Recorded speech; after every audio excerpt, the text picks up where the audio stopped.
Hey, I'm Alex Radcliffe from Board Game Co., and this is an unboxing and rambling for Robinson Crusoe Collector's Edition from Portal Games.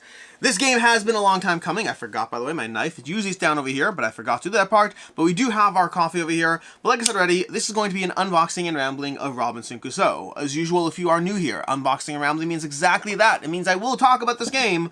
Also, whatever else happens to come up during this video. If you are here for informed information about Robinson Crusoe, well, maybe I'll do a review one day. Otherwise, there's plenty of other channels that have that information for you. I have never played this game. I've tried. I read the original rulebook most of the way through. Never got around to actually playing the game, though. See, I do remember when Robinson Crusoe first came out, and it was quite some time ago. I want to say it was 2012, maybe-ish, something like that. And they had that first edition that people at first were looking for, but then they came out with the revised second edition, the more square box that I think looked more like this. Did it look like more like this? No, it had a different cover entirely. Different cover, I think, maybe. Not sure. But anyways, that one became the second edition, the one that was more sought after. But Robinson Crusoe, when it first came out, was incredibly sought after. This is a game people wanted to get their hands on. And then it went to the second edition, which was, you know, the rehauling of it or whatever, and that became the go-to. And this is in the top 100 on BGG, right? I think it is. I'm pretty sure it is. But they then came out finally with this on GameFound, like, what, 2.5 years ago? It's been quite some time, but we do finally have The Adventure Lives, explore the island, uncover its secrets, set up camp in what is considered to be one of the better solo or cooperative games out there. Harder and punishing solo and cooperative games out there, but better nonetheless. This over here, Collector's Edition, we got no split corners, by the way. Always a tough thing when you have these bigger boxes, wondering which ones will and won't come with split corners, but I'm grateful that this one seems pretty sturdy, which is nice enough. We have the rulebook, although this caveats the rulebook. Ouch, damn it, this is the third time William hit his thumb with his hammer. This is the rulebook that, I don't know if I went through exactly this, but I went through something like this. Let's move the box out of the way. I went through something like this a long time ago. Don't remember exactly how far I got or any of those. And I just remember that between the game itself being a complicated game and just the rulebook not being the easiest, it was earlier in my gaming career, let's use the word career, and I just backed out of it hard. I was like, you know, I am good, I don't need to play this. I had a friend who highly recommended this, a friend who actually is the same person who recommended Hoplomachus, which slowly got me down the Chip Theory Games rabbit hole, as well as Besieged, which I really enjoyed, as well as Tiny Epic Defenders, which I enjoyed for a while. Those are games I've moved on from. So, and also Clash of Cultures, which I'm very grateful for, because Clash of Cultures is an excellent game, although I still haven't played the new edition from WizKids. Even though I have it, I need to go ahead and play that. But anyways, you have the scenarios, we have the Cursed Island, all these things, but this is not what I'm here for. I'm here for, and one of the reasons I backed this game, one of many, I should not have backed this game, one of the reasons I backed this game, though, was the fact that they had this Learn to Play guide, which I will get to at some point. I think it's off to the side here, my extra bundle of stuff, but that's a big part of my incentive to actually dive into it. Or maybe it's this one over here? Is it the Introductory Campaign Guide? Is that what this is? Maybe the other thing is something else entirely. Setup of Scenario 1. Okay, this is what we got. Okay, setup of Scenario 1. And then round overview. This is what I'm looking for. This is what I'm looking for. This is going to walk you through some turns and the rules in a walkthrough. So you don't have to read the whole rule book. You can just start going through this and it'll teach you concepts as you go. This is what I want to do. This is entirely what I'm here for. If it wasn't for the fact that I have Frostpunk on my shelf and Dying Light over here, happen to be from the same creator. That was just a coincidence. But also, what else? I feel there's one more thing I'm trying to get played right now. There's a million things I'm trying to get played at any given point, but the current things on my radar that are solo-based are Frostpunk and Dying Light. And probably other games? What am I missing? I know I want to get some Flow played, but that's not solo. It might be playable solo, but it's not the way I'm trying to play it. Either way, there's always games to play, but Robinson Crusoe, now that we have this intro guide, this is higher on my list. This is a big part of why I backed this campaign. And if you watch my original coverage of the campaign, my should you back it's and 2 back or not to backs, all of that stuff. What do we got over here? Thank you for supporting the Robinson Crusoe Collector's Edition. We couldn't have made it without your support, etc. Upgrades, miniatures, all these things that you get in the campaign over here. We'll go through all that stuff soon enough. But yeah, I remember covering this one, and this is one of those games that I actually did not go all in on, which is very rare for me to not go all in on a game. More often than not, if I'm backing the game, I'm going all in on it, and if I'm not going all in on it, I just say, you know what, I'll wait till retail, I don't need to back it, it's fine. And maybe that should have been true here as well. Maybe. We got King Kong Island over here. We have Cannibal Island. I don't know if these are scenarios or what. Jenny needs help. We have Castaways. Are these double-sided? Cursed Island. Ooh, these are double-sided. Volcano Island. Ooh, look at that. That's going to be association with, I mean, it looks like the font from Volcar. We have Family Robinson. Swiss Family Robinson was an excellent, excellent movie. I don't know if you grew up watching that, but that was a good movie. We got our various stickers and things and promo bits and stuff. I don't know. I don't even know what's here. Keep in mind, I know barely anything about the game, past the fact that you're trying to survive on a desert island, and it's a very good solo and cooperative game. You have our introductory campaign scenario. I'm confused. Didn't we just do this? What in the world is happening here? Okay, 1 second. So we got our introductory campaign guide and our introductory campaign scenario book. So I'm guessing, yeah, this is telling you what to do, but these are different things. This is referencing this as our guide, and this is going to, like, you know, walk you through the initial scenario. Scenario 2, which way the wind blows. Scenario 3, looking for answers. And Scenario 4, Lords of Fog. This is going to be our guided walkthrough of the campaign, which I'm here for that. I want to sit down and table this game in as easy and accessible a manner as possible. But with that, let's go ahead and look at what we got, because we got a lot of things over here to go through, including some things that are completely unnecessary to, well, Robinson Crusoe in general, which is all these little pretty extras, these sun-dropped extras over here. Now, again, I don't remember a lot about the campaign. I remember I didn't go all in, which is rare for me. I remember that I had a specific configuration of things that I thought were worth backing, but it was very specific. I had a lot of like different advice doing that campaign. I was like, oh, get this if you want that, get this if you want this sooner. Well, if you want that, then this, then do that. It was one of the more complicated campaigns for me to do a should you back it on, or I think I did a dedicated should you back video on it, because it was a lot. They had a lot of stuff, and I didn't recommend going all in. They were pricing some of the expansion stuff more expensive than it would be at retail, which I may have bought. I don't remember. Well, I mean, I know I have Mystery Tales and Treasure Chests. I'm trying to remember what did and didn't make sense at the time, and why I did or didn't get these at the time. I don't remember offhand. But we have our board over here. You know, just the general board makeup of the various island grids, the hexes, barely legible font because it's not actually meant to be read, and the various, you know, zones of the board that you're going to need to place various things on. It's a board. It does the job as far as boards go. Again, this might be, I don't know what kind of unboxing this is going to be, because I'm going to show you stuff, but I don't have a ton of miniatures to show you. I do have some miniatures to show you. The game itself, I can talk about to some extent, but not a huge extent. I better not break this box as we go through this. We have the box looks like it's fairly well put together as far as, you know, just showing you all the stuff. We have our cook, our carpenter. These are going to be double side. Oh, gender roles. Okay, we got gender roles over there, so you can swap those out. We have our soldier. You know, we have a soldier and explorer over here. So again, those. I believe that there's 4 characters, and we have minis for each of the 4 genders. Well, not 4 genders. Each of the 2 genders, but 4. Okay, 2 times 4 is 8. That's what I'm trying to say. I'm just saying it very, very poorly. We have all these various bits and bobs and things. Let's go ahead and see what we got as far as our, you know, just these kinds of things going on. We got more bits, and we got cards, all these just stuff. That's all we got. We got stuff. We got stuff. We got dividers, and we got cards. So I'm hesitant to go through too much. I'm always tutorial deck. Do not shuffle this pack of cards.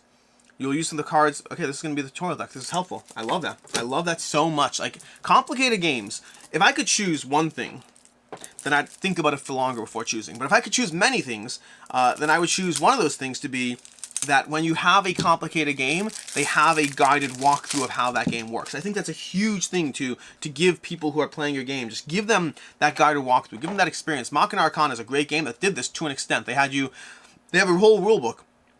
And they have a kind of a follow-along book where you follow what the characters are doing by just reading what the various actions are and reading, okay, the character moves here and does that. And I think even if you're not taking even if there's no agency on your end, it's such a good experience. It makes everything much better as far as your accessibility of the game.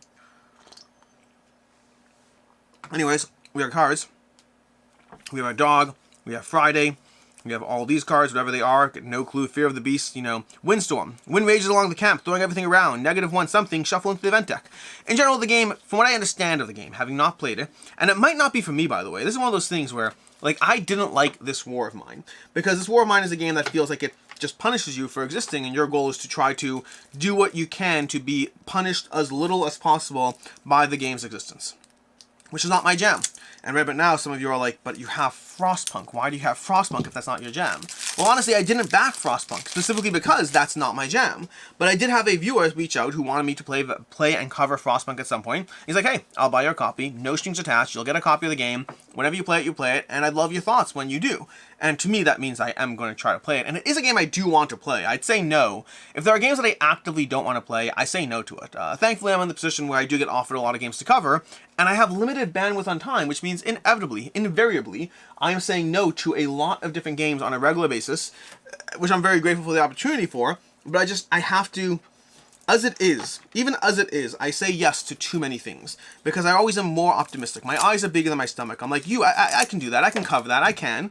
And then, sure enough, time rolls around, and I'm usually very good with deadlines. I've only ever missed one deadline as far as a game that I was supposed to cover, and I just didn't. And there's a variety of circumstances as to why. I still feel bad to this day, but I've never missed past that. Like, while I've only missed one deadline, there are many, many games that did not have deadlines that didn't get prioritized in time. And then time goes on, and before you know it, a month turns into 2, and 2 months turns into 3, and 3 months turns into 7, and now I'm looking at all the new things and wondering how many people really want coverage on that older game. What's the priority queue on it? Do I sit and deal with that, or do I deal with Robinson Crusoe, which just came in, and I can do an unboxing, which, to be fair, an unboxing takes less time than playing a game 3 times like this to go ahead and cover it and review it. So they are different aspects as far as what you're doing. I'm just showing you cards here. I got no idea. I'm cluelessly optimistic. I'm hungry for success. I'm gloomy, clumsy, and indecisive. Am I indecisive?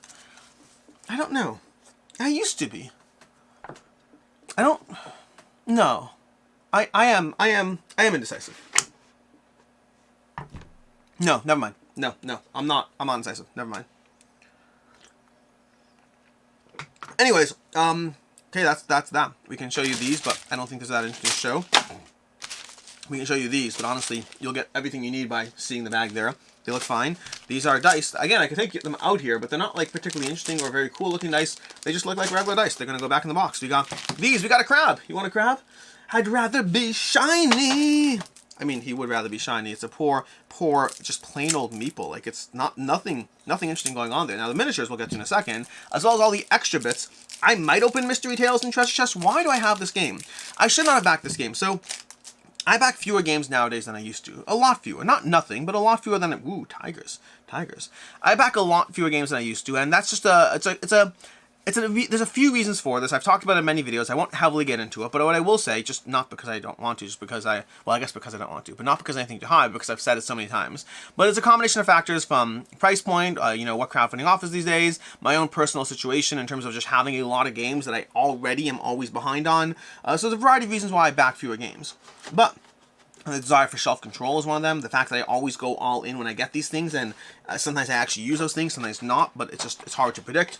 So a lot of reasons why I ended up going over the reasons. I don't know why. I guess because I told you I wouldn't, and I felt bad, and then I was like, maybe I should just tell you because it only takes 30 seconds, so why am I denying you who's watching this video for the first time? This might be your first time on the channel, which if it is, dear Lord, I apologize for the way these go. But I mean, hey, you signed up for this. I did warn you. All right, we got these over here. This looks very cool. I'm going to go ahead and zoom into the top camera a bit more because I want you to see the gloriousness that is these sun drop miniatures over here. So that's what we got. We got this little sun drop. Let's zoom in a little more. Let's go fully all the way in. Okay, there we go.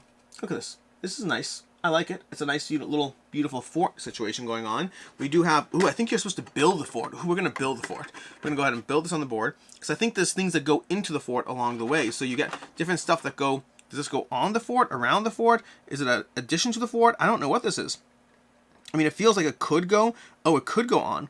Oh, 1 second. Okay, give me a second here. I need to go ahead and look at this because I feel like this could go on, but you probably have to get it at exactly the right approach. Maybe? No, you have to do that way. Okay, there we go. There we go. They actually give you the right various little divots shapes, but now you see, now it's on. So we got our little fort situation in there. We got our little little things going into the fort. Let's see if we can try to show it to you this way, because this way might be give you a slightly better angle as far as how this operates over here. I'm gonna go ahead and put that there. You see, we can go ahead and take this and we can put it into the fort. So now you have a little building in the fort, and then you take this over here and we have whatever this is as another building in the fort. Why? I don't know, but it's a log pile. It's a log pile that goes in there. Can you see it? Probably not from that angle, but I can see it, and that's honestly half the battle. We're going to put this guy in the fort, like so, and this guy in the fort, and now we have a little fort that we've been slowly building out. We also have other things you can put in the fort, and maybe these fit in the fort, maybe these don't fit in the fort, but who really knows? This could fit in the fort if we move the fort and shove those away, and we put that in the fort, or it could be a separate building, just like so. Look at this building. Look at it. It's adorable. I mean, look at this thing. Like, tell me this isn't an excellent little hut to... what is that? What is on the side of that building? There's a ladder, but what is that? I don't know what that is. It looks like a little idol type situation. Anyways, let's go ahead and put this back in here. We have some monkeys. We have some, these things over here. I'll show you this one over here. There we go. Let's zoom in. And again, we got little huts and buildings and paraphernalia. I don't know if these were represented in the original game by tokens or buildings, or I don't know how they're represented at all. I just know that I'm going to go ahead and show you what I have here. And well, this one goes there. This one goes there. and these all go in here like mostly so. I'm trying to make sure I get this back roughly appropriately because I feel that's only fair. But anyways, we got that, we got that, we got that. Let's go and show you some of the various pets because we got pets for you too. We got a horse and a cat. These are adorable. Look at this guy. Look at this horse. Zoom in. There we go. A little sun-dropped horse. The detail is great. It's got a very small base, but like look at the detail in all of these. Honestly, the sculpting over here. Now, if I recall correctly, Awakened Realms helped Portal with the sculpting. If I recall correctly, I could be mistaken. So this is very much, it's not just sun-dropped, but it's Awakened Realms sculpting. If I'm not mistaken, we have this guy over here, little birdie. There we go. You can see it here. Again, great detail on a tiny miniature. And this monkey.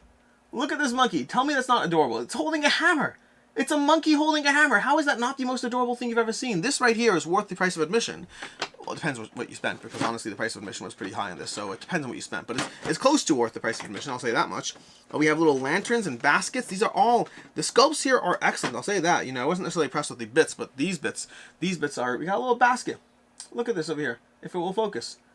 There we go. There we go. Basket over here. And then we got a little lantern. A little lantern that can go into the basket. That's how you can do it. Would you carry a lantern in a basket? Probably not. It's a fire hazard. But for the sake of this example, it's probably less of a fire hazard because, well, it's not how fire works. Then we have the people. And we have more than 8 sculpts over here. So I'm not entirely sure. Oh, do we have 2 of each? Okay, this is where we get to my ignorance of the Robinson Crusoe system. Also, this is balancing in a way that doesn't seem right. Does this go like this? I don't know how this goes. I don't know how this goes. I don't know. It's not balancing exactly right, but that's okay. We'll just... Oh, does this go on top of here? This probably goes on top of here like so. Maybe. I don't remember how this went in. Does it go like this? Nope, nope, nope. There it goes. Okay, I got this. We're making progress. We're making progress. This is going to go like this over here. And that means that this somehow goes on top of this. What did I mess up on? How did I mess up on this so badly? This goes on top of this. This goes over here. I'm older now. And then we need the board. Sorry, we're losing track over here because I messed up how these actually go back. Also, there's a whole bunch of tokens I'll have to go out and punch and all that stuff. But we'll do that later. Right now, I'm just focused on getting this at least not wobbling. So, something to do with the Robinson game, you'll need 2 miniatures. I assume. Why? Because they're giving me 2 miniatures of the same type for each of the various characters in the game. Specifically the characters, nothing else. So, why do you need them? No idea, but I assume they would otherwise have given you 2 tokens, and now they're giving you 2 miniatures. So we have more of these over here. I'm not going to show you doubles of everyone, just the one time. But past that, these are the various, again, the multiple genders or for each role in the game. Great sun drop, great sculpting, they look amazing. The game is ultimately going to work for me or not. Now, this is interesting because, like, solo games are a lot of... Like I said, I shouldn't have backed this. I was on that rabbit hole of a trend before I stopped and forgot what I was talking about. But I shouldn't have backed this because I've been trying to back less of these gigantic big box things because I'm not getting through half my games anyway. Even today, on my list of things to do, I have purge more campaign games. Now, to be clear, campaign games and non-campaign games, different categories for me entirely. Campaign games are like just, there's so much work to actually get through that they have to go. They have to, I can't play all the ones I have. I shouldn't have backed all the ones I have. I have a lot that I'm very excited about. In fact, most of them I'm very excited about. But ultimately, hard decisions have to be made. And the ones that I'm less excited about and that I think are less likely to table anytime soon, those should go away. It's unfortunate. It is what it is. But they should go away. We got a dog. Let's save the dog for last, I guess, and do these 2. Let's do these 2 first. So I have on my list to go ahead and go through my list of games and get rid of campaign games that I don't think are getting tabled anytime soon. And it's not a lack of interest. Like, just to give you one example, like a Stars of Ikaros, I'm pretty sure is on that list.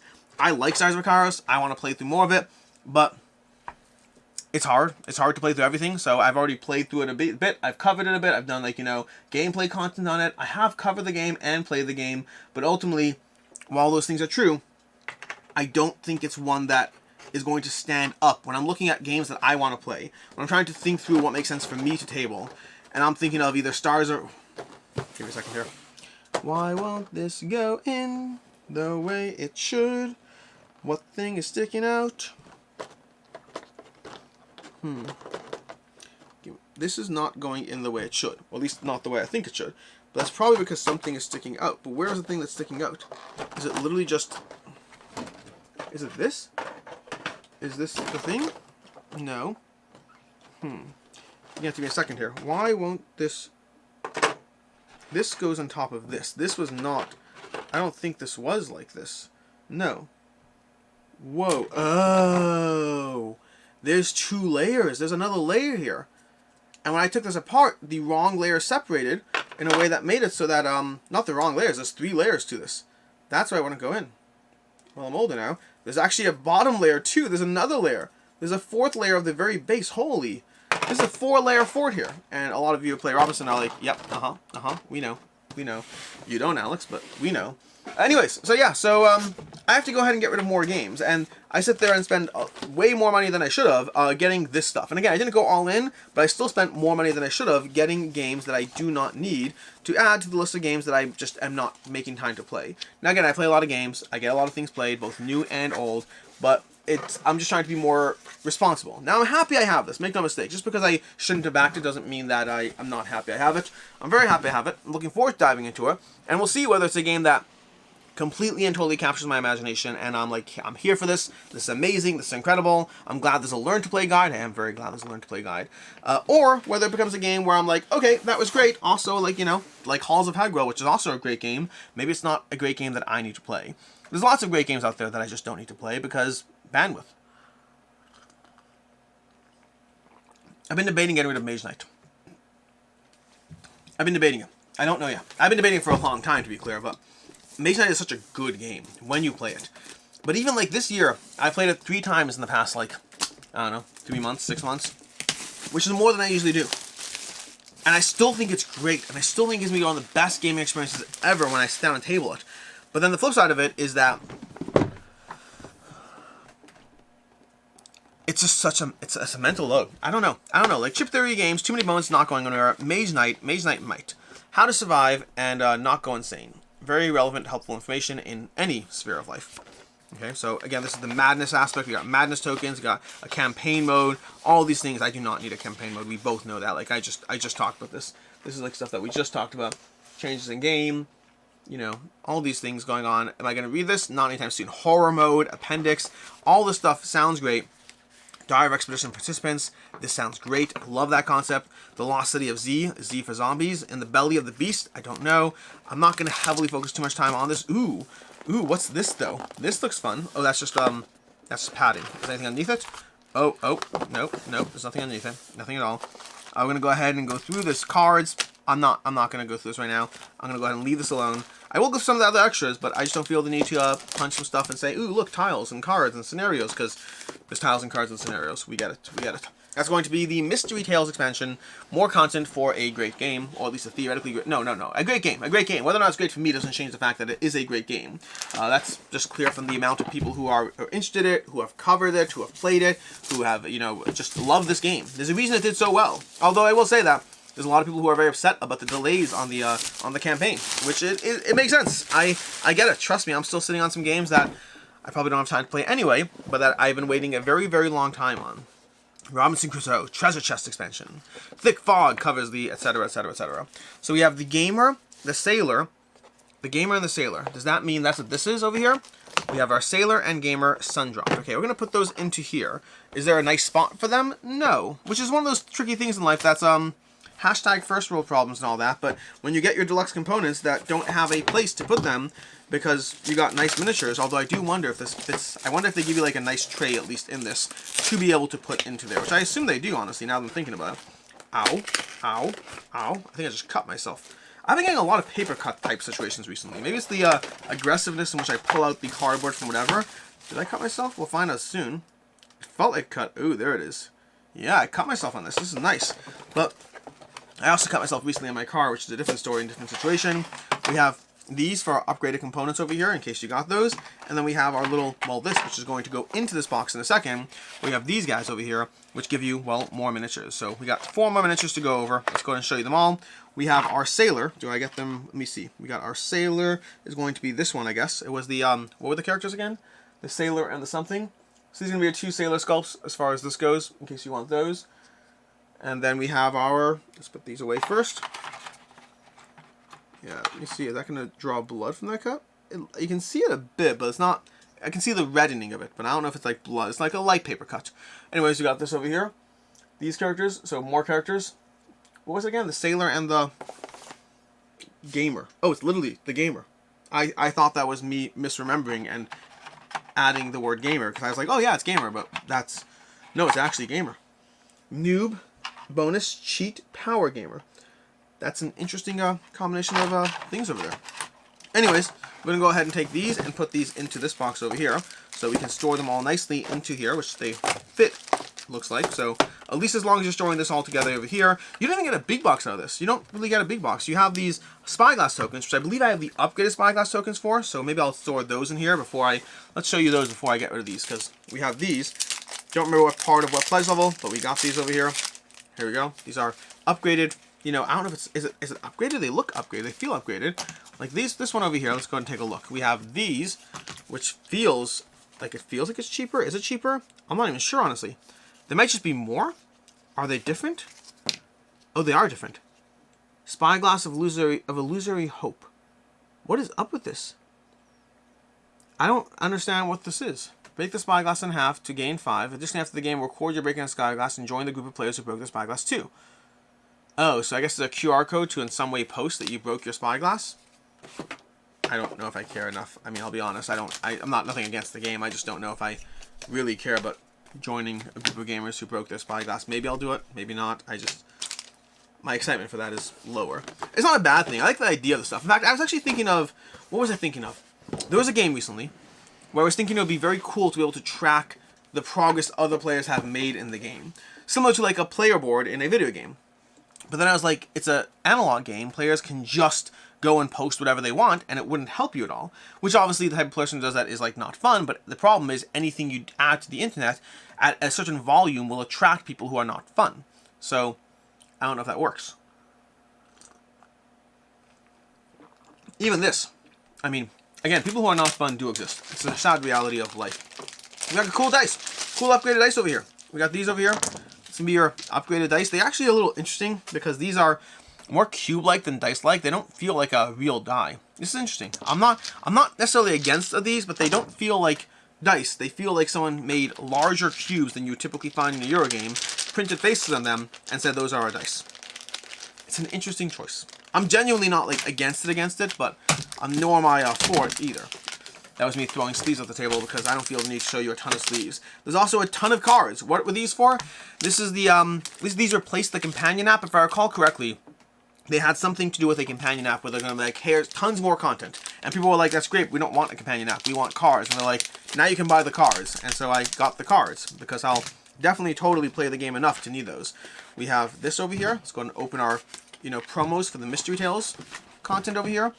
I don't even know what we got in here. We got some sheets. This doesn't seem like it's a secret. If it's a secret, close 9 eyes because I'm showing it to you, but it doesn't say secret. We have the arrival. We have the temple grounds, knocking on the city gates, the ritual. We have, whatever that is, portal game, advertisement. That's annoying. That is annoying. Oh, I don't like that one bit. So again, we have In Search of Mysterious Temple, and we have the arrival. We have Knocking on the City Gates, and we have the temple grounds. But then we have the ritual, and on the back of the ritual, we have an ad for portal games. Which means in the back of a playable component, we have an ad for their other games. That bothers me so much. Like, I've gotten over having the inside of a box be an ad for a game. I've gotten over that, where you open the box lid and it's like, here's other games from this company. Like, Stronghold Games was one of the first companies that, or was it Indie Boards and Cards, Stronghold? Like, I don't know, whichever one of those was. They definitely did it a lot early on. But I got past that. I can deal with it on a component that's not on the table. Granted, this is on the other side of the component. You might never see it, and technically it doesn't look like it bleeds through, so it's not the end of the world. I don't like it, though. I do not like it. We have treasure chest promos, whatever these are. Oh, we got upgraded components. These components are nice. These components are nice. I understand why I wanted those. We have our upgraded dice, upgraded components, our special weapon tiles. I don't know what this does exactly. Someone told you that there's more than one way to skin a cat. You begin to understand the meaning of that phrase. Catnip, that's the starting basis for this. Catnip, blood scent, breaking the eggs, hoof trap. No idea. Again, I don't know enough about the game to talk about these. But we do have bananas. I mean, these are great. Like, these are, I mean, they're literally just toys. If I found these in, like, any other toy situation, I'd be like, oh, toy bananas, and I'd probably throw them out. But in Robinson Crusoe, they're cool. We have decent wood over here. I have a lot of Luxified wood. Top Shelf Gamer does a lot of Luxified wood tokens that are very nice. I like the additional level of a branch that sticks out on these, so you have this additional branch kind of situation. Those are nice. I like them. We have these, whatever these are. What are these? Is it toast, bread, pancakes? I don't know what it is. There's tracks. It must be tracks. So we have a fire and we have tracks. I'm guessing those are tracks because either that or someone's been partially nibbling on my French toast. I don't know which one it is. We have hearts, it looks like. And then we have eggshells. Hearts, a tent. We got a tent. It's a little fun little tent. And then a little hearts. I've seen better hearts, but the tent's very cute. Although the hearts to tent ratio of sizing is disproportionate. I'm going to have to open the core box soon because I want to put the stuff into the core box. All these extra stuff, I just don't want them lying around the extra. And then we have seashells or skins. Are these bear skins or seashells? You know the game better than me. And by you, I don't know who you is. You might not. Depending on who you are, you might not know the game better than me. You might know the game very well or not at all. It's all those things are possible. And then lastly, we have the adventure book, which by the way, is very cool. Where am I storing it? No idea. But it is very cool. It's just very cool looking. This is our adventure book over here, okay? So it looks, I mean, this got a nice foil look to it. It's got nice shininess over here. We can sing shiny all over again. We have, what is this? This is your adventure book, the deck of cards. Receive this book contain all the items used in the book adventures. Do not shuffle them with regular items. They are only used when indicated by the scenario itself. The deck of cards received with this book contain all the items, okay, that's this deck, used in the book of adventures. I don't know at all what this is. I probably knew what it was back then. This gives you specific scenarios. Is this just chock full of scenarios? I mean, it's very cool. I'll say this. This whole entire book, King Kong Island, this is giving you specific scenarios that we had already. Or we have in other formats, the old world, the dying island, this sheer amount of content. I'm just like, just for the record, I'm like flipping through this, like there's a ton of content to this over here, and this looks beautiful. I love this. This looks absolutely beautiful. I'm very excited to dive into this. I am excited to dive into it. I don't know if it'll be a game that's for me or not. I can't possibly know that. But it is a well-rated game, a very well-rated game. It is a solo puzzle, or solo or cooperative puzzle, and it seems like it could all be the kind of thing I really enjoy. So, we'll see. But I think we're going to go ahead and call it here. Until next time, I'm Alex Radical from Boardy & Co. Thanks for being with me here on this chaotic journey, and until next time, I hope you have a good one.